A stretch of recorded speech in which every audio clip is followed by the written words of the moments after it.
అది ఎప్పుడు అనర్థానికి దారితీస్తుందనడానికి super example ఈ ఘటన. ఓ పెళ్లి వేదికపై వరుడు అతిగా ప్రవర్తించి వధువు చేతిలో చెంపదెబ్బలు తినాల్సొచ్చింది. ఈ వీడియో సోషల్ మీడియాలో వైరల్ అవుతోంది.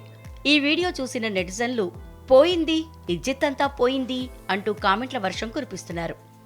సంప్రదాయంలో భాగంగా పెళ్లి తర్వాత పెళ్లి కొడుక్కి స్వీట్ తినిపించేందుకు పెళ్లి కుమార్తె ప్రయత్నించగా 2 సార్లు తప్పించుకుని ఆట పట్టించే ప్రయత్నం చేశాడు.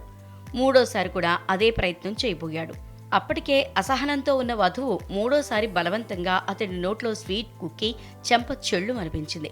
దీంతో వేదికపై ఉన్నవారే కాదు, ఆహుతులు కూడా ఒక్కసారిగా షాక్ అయ్యారు. వైరల్ అవుతున్న ఈ వీడియోని ఇప్పటివరకు దాదాపు 3 లక్షల మందికి పైగా లైక్ చేశారు.